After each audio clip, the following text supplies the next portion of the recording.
बोले भजन करने के लिए, प्रत्येक श्वास में भगवान का नाम लेने के लिए, नाम जप करने के लिए, जित संगो जितेंद्र यहा संग को जीतो, असक्त संगो न कर्तव्यो भक्ति मार्ग बाध कहा। बंधुओं, अगर गलत संग करोगे तो भक्ति में बाधा आ जाएगी, तो फिर भगवान की कृपा नहीं हो सकती। हाँ, बिल्कुल भी भगवान की कृपा नहीं हो सकती। मदिरा पान करते हो आप, दूध के दुकान पे चले जाओ, देखने वाला एक बार तो जरूर सोचेगा ये शराब नहीं पीता होगा। संग का बहुत बड़ा असर है।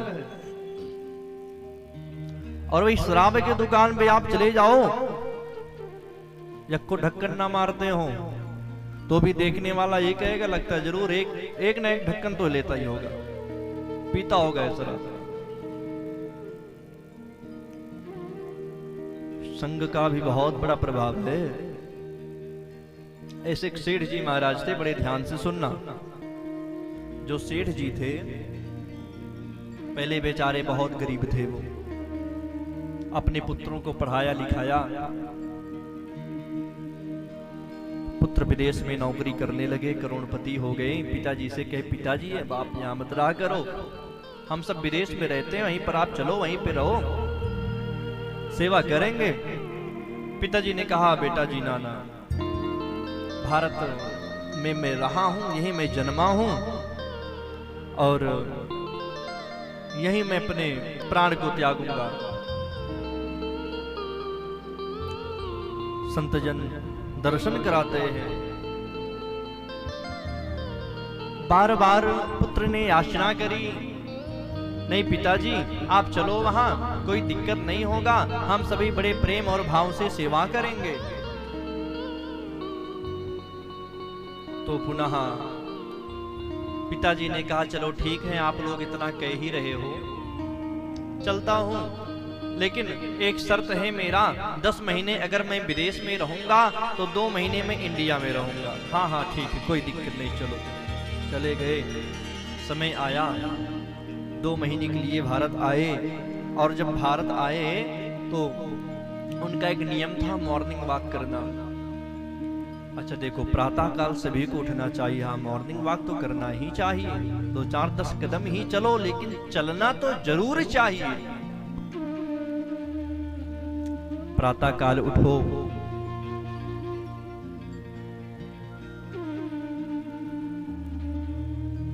अपने हाथ को देखो, अपने कर को देखो, माता महालक्ष्मी का ध्यान करो, गोविंद का ध्यान करो, माता सरस्वती का ध्यान करो, मेरे ऊपर कृपा करें। पहले हमारे पूर्वज ऐसे ही करते थे। हाँ, आजकल के लोग हैं बेड पर सोए रहते हैं, हाँ बेटी पहले मिलना चाहिए। ऐसे ऐसे लोग हैं, हाँ पहले ना स्नान ना ध्यान, कुछ भी नहीं, चाय जरूर मिलना चाहिए। हाँ, और श्रीमती जी तुरंत चाय लेके आती हैं, फिर बढ़िया। तो कहाँ जीवन अच्छा व्यतीत तो होगा। फिर संतजन दर्शन कराते हैं। आप प्रातः काल उठो, उठकर अपने कर को देखो, माता पृथ्वी जी को प्रणाम करो, 2-4-10 कदम आप चलो। नंगे पांव चलने से शरीर में एनर्जी मिलती है। हाँ, जो आजकल के बच्चे हैं 5 वर्ष के होते हैं, चश्मा लगाने लगते, फिर चश्मा नहीं लगाना पड़ेगा, बाल भी नहीं पकते हैं। हाँ, हरे भरे बाल एकदम काले रहते हैं, फिर हड्डी मजबूत होती है चलने से, कोई बीमारी नहीं आएगी। हाँ, चलना चाहिए। स्नान आप करिए, भगवान सूर्य को अर्घ्य दीजिए। अच्छा, अर्घ कैसे दो? एक लोटा बढ़िया जल लो, लाल चंदन मिलाओ उसमें, और बढ़िया लाल पुष्प मिलाओ, भगवान सूर्य को अर्घ दो।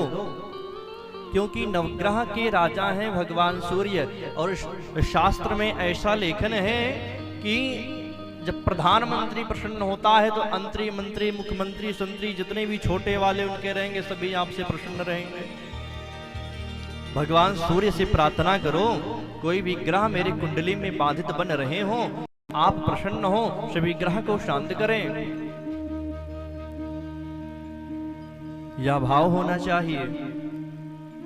अगर संस्कृत में आप प्रार्थना नहीं कर पा रहे हो तो मैं आपको हिंदी में बता दूं, उसी को आप भजा करो तो भगवान सूर्य कल्याण करेंगे। क्योंकि आजकल अधिकांश लोगों के कुंडली में राहु केतु आदि ग्रह शनि बाधित बने हुए रहते हैं। हाँ, पंडित जी को दिखाते हैं, जरा मेरी कुंडली को देखो, मेरा समय ठीक नहीं चल रहा है।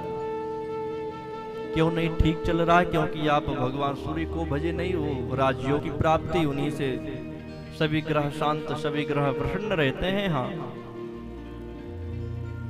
भगवान सूर्य को भजना चाहिए, नवग्रह देवता को भजना चाहिए। हाँ, कभी दिक्कत नहीं होगा।